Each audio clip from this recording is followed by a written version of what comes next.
and welcome to Women, Work, and Family, or as I've been calling it, welcome to the Life is Too Short economy. This time, our recession and recovery is really different, and it's not just about childcare. You can see in these two figures that in a normal recession, it's men's employment that plummets and takes a long time to recover. Women, on the other hand, often see very little decrease in employment during a recession and recover long before men's employment recovers, and often are the drivers of labor force participation growth and employment growth long into the recovery as their employment keeps growing long after it's fully recovered, pulling the average up even as men's recovery lags. But in this past recession, women's employment fell 16% compared to 13% for men. But men and women have largely returned to work at roughly the same pace, although there still is a gap. There is around 4% fewer women working today compared to the pre-pandemic period, and about 3% fewer men. So the thing that's gotten a lot of attention is that parents really struggled. And what we heard a lot about in particular is the struggle of mothers who took over childcare duties, mothers who dealt with remote school. But if you take a look at the data, it looks like both parents really struggled. Both parents made sacrifices.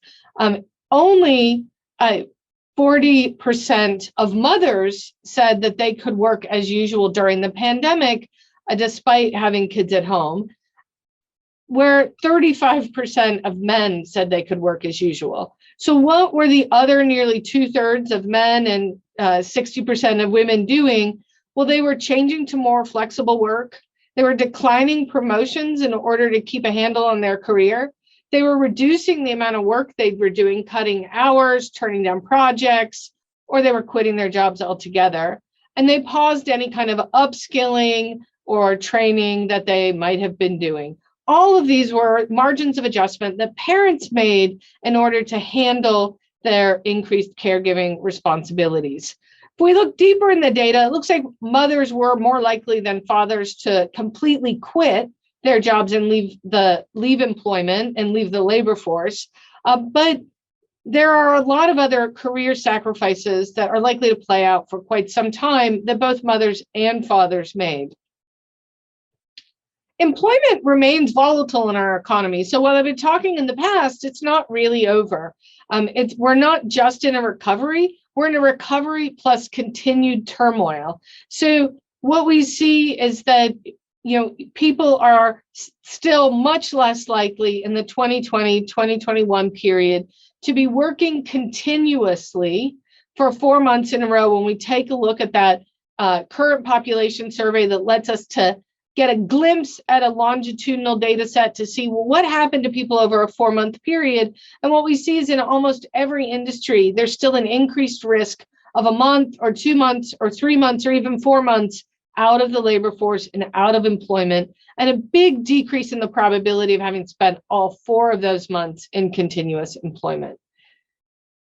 During the pandemic, we really saw in the worst days, people's well-being plummeted. We saw a decrease from 81% of people saying they experienced a lot of enjoyment down to 61%. But that's actually recovered enormously well, but not all the way, right? We're at 73% of parents 73% of adults in the last survey said that they experienced a lot of enjoyment. So we're not even as far in our enjoyment recovery as we are in our employment recovery. But don't despair yet, because what we see when we ask people about anticipated life satisfaction is that it's actually never been higher. So people are still not quite happy with where their lives ended up, but they actually see a path forward to a life they might be even more satisfied with than prior to the pandemic.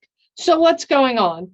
Well, the thing that I bet many of you have already heard about is job quits are through the roof. They hit a record high in July and again in August, soaring well above 4 million people. If we put that as a rate, what we see is nearly 3% of the people employed are quitting their jobs.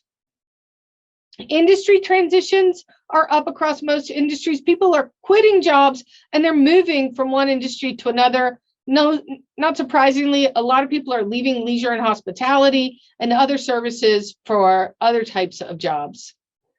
Mothers are actually changing industries more than fathers. So we're seeing both fathers and mothers are changing industries now more than they did prior to the pandemic. But when we break that down into mothers versus fathers, what we see is mothers are the ones doing the greatest changes in industries.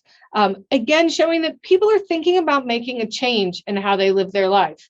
When we ask parents directly, they tell us that most of them want to make some kind of change. So 35% of mothers and only around 25% of fathers say that they won't make any change as we come out of the pandemic. But the rest of them say they're either going to work less or pursue a less demanding job, or even work more or pursue a better job. So you see a lot of churn in terms of people looking for something that's going to work better for them. I'd like to point out how much the greater fathers' desires are to work less or pursue a less demanding job. A Pew survey showed that prior to the pandemic, fathers were much less satisfied than mothers with the amount of time they got to spend with their children. And that satisfaction for fathers actually rose in the pandemic in a way that it didn't for mothers. I think reflecting the fact that fathers felt that they were starved for time with their kids, and they welcomed some of the extra time that they got with their kids during the pandemic. So what's going on? It's a huge reallocation of people and work that is underway right now. There's lots of jobs and lots of job changers, and these are coming from 4 factors.